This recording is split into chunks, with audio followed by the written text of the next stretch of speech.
Alright, y'all, welcome to episode 3 of my Existential Crisis Diaries. This day was quite sporadic and abrupt, and I'll tell you why, but most of my days are actually like this right now, so it's quite indicative. Anyways, we had very, very, very close family friends that basically my sisters and I grew up with their children, that type of close family friends visiting from the US, and they were driving up to Calgary to meet everyone because they used to live in Calgary. Anyways, their car broke down in Revelstoke, which thankfully was a city. It's 5 hours away, mountainous city, all that jazz. Couldn't find a mechanic, so they decided to wait there. A bunch of stuff happened, but eventually they needed someone to come and pick them up. So my dad and my mom were going back and forth on who's gonna go. Eventually, my dad decided to go, but he needed someone to drop him off at our family friend's car because he was gonna take their van. Our van could disassemble at any moment in time, so we thought it was safe not to take that. Anyways, I quickly did all my morning stuff, cleaned up my room a little bit. It was getting very disgusting. And then I drove my dad to the Northeast to pick up Van. Now, to be accurate, my dad is the one who actually drove me to the Northeast, and then I drove the car back because he was obviously in the other car driving to Revelstoke. And I loved this because literally the only time I get to be a passenger princess is when my dad drives. And if you don't know this, I really, really am not a big fan of driving. So I love when I get to be a passenger princess. Anyways, the weather was beautiful and it was actually a really nice unexpected way to start off the day, just get some sun in, some vitamin D. So I get back home at around I think 1 p.m. and start making breakfast. You know the drill: potatoes, eggs, oranges, or some sort of fruit. As I'm doing that, I give my sister the lowdown. You don't see her on the screen, but my elder sister is over with my niece. And so I'm giving her the lowdown of what's going on and how like we had to go pick them up and all this. I'm giving her the lowdown. And then eventually I sit down and have breakfast with my niece, which has become sort of a tradition these past few days. She just wakes up around the time that I have my first meal of the day. So I usually sit down and have breakfast and let her snack on a few things while my sister gets her breakfast ready. We have this little rivalry going on, but we can also call a truce. So this is us calling a truce. I love her to bits though. I love her to bits. I started doing some impromptu French learning. I was saying some stuff in English and then started wondering how I would say that in French.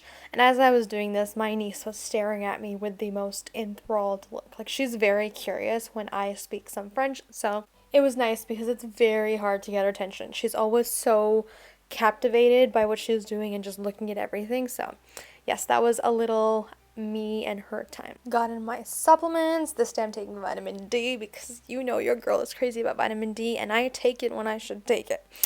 On schedule. Anyways, I actually end up going back downstairs and sitting with my sisters for a bit and just talking. I can be quite indecisive at times, so I'm thinking about, okay, do I want to host something? Do I not want to host it? What about this? What about that? And they're just like, can you please just let us eat in peace? Because they're just so tired of me being indecisive on this. Anyways, I talked to them for a bit. I go on my phone for a hot minute. And when I say hot minute, I mean hot minute once again. It was at least half an hour to 45 minutes. I get Zohar in, peep me in a hijab. It's about 2:30 p.m. at this point, and that's when I crash. For some reason, I really just like laying down on my bed horizontally during the day, and when I crash, that's my thing. Like, I just lay there with my legs hanging off of the bed and just staring at the ceiling. Eventually I did this for so long that I ended up dozing off, and I woke up so disoriented and frustrated, actually, because I hate falling asleep when I don't plan to fall asleep, and I'm also not a very big fan of naps. Now, this is because I always used to feel like I'm behind, and there was always so much to do, so that when I took naps, and more so unintended naps, I always felt like I was wasting my time and I was behind and I could have gotten so much done. And that's why I always wake up so frustrated, even though I have not like super urgent stuff to get done. Not a big fan of this, but that's the underlying trauma. I think I mentioned this in another part of the series, but when I wake up disoriented, I wake up ridiculously hungry. So I booked it to the kitchen. So then I make my way back up and edit some TikToks because I find the best way for me to become undisoriented is to just move on with my life. And by that time, once I was done editing a few TikToks, it was time for my second meal. I wasn't very hungry, and I also knew that even though I was fasting, I would most likely end up eating with our visiting family at night just because they're coming over. Everyone's in a vibe, and I definitely want to prioritize relationships over kind of my strict routines. Like, I want routines that I can be a little bit flexible with. I'm not the most comfortable doing that, but I want to become a little bit more flexible with them. So, keeping that in mind, I had a little bit of lentils, and I will have any excuse to have eggs. So I threw a fried egg on there as well. At this point, I'm feeling pumped to get done what I had set to get done before our family arrives because I knew once they came over, I would not get anything done. So I'm trying to get a bunch of videos edited. I successfully do that.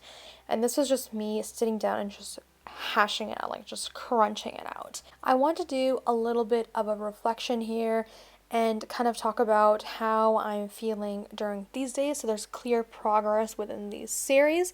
As you can tell, I'm feeling a lot better. I did still nap, but at least I'm not staring at my ceiling for the entire day, thinking, what on earth am I doing with my life? Now, even though I've talked about giving myself grace, it's very much harder to do that in practice. But I've been really, really trying to give myself that room. And what I've noticed about myself as a person is that when I'm feeling unsure or undecided or very turbulent, I kind of drop off the face of the earth and just sit and ponder and think.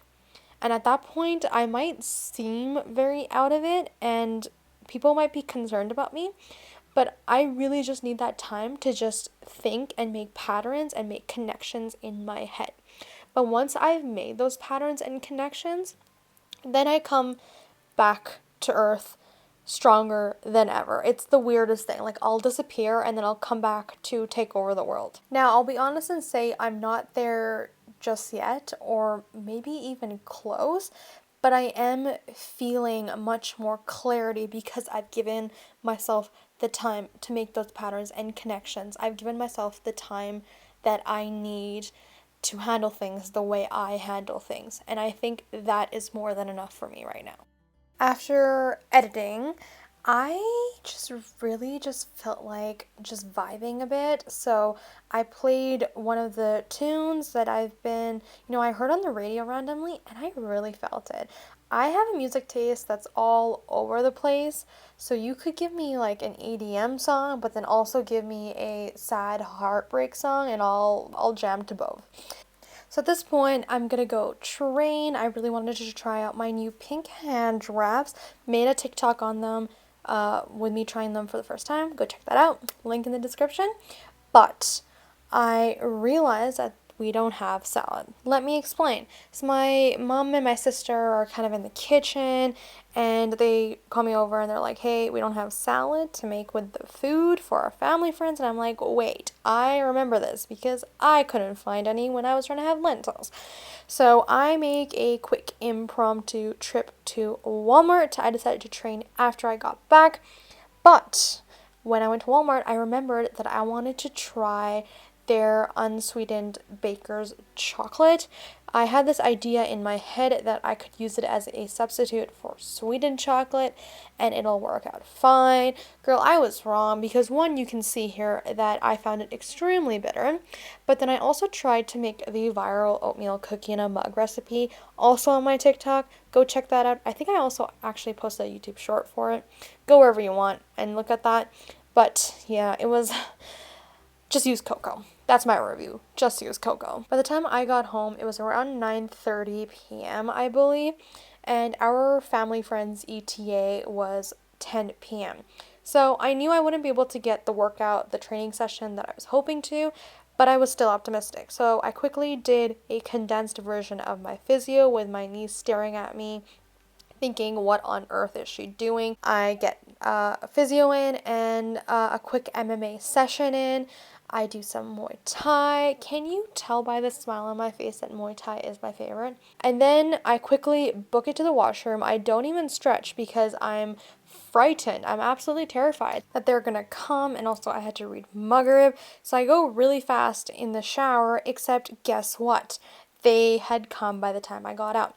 This is me saying hello to everyone very chaotically, just like going around trying to place everyone. We spent the night catching up into the early hours of the morning. I was in charge of the tea, which was so ridiculously chaotic. Like making tea during when people are over is just the most mind messing activity, in my opinion.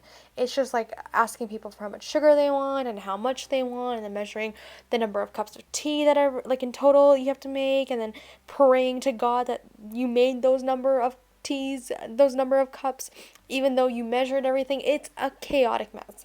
So that screwed my mind, but then eventually we sat down, we did a little bit of impromptu taekwondo, and then just talked for the rest of the night. Ever since I finished uni, I've been trying to spend a lot of time with friends and family and just reconnecting and building relationships. So it was so nice seeing all the kids again, and it was just so reminiscent, and I really enjoyed this day. And that is episode 3 of my Existential Crisis Diaries. We're making progress, we're doing good, and that's what matters. Until next time, y'all.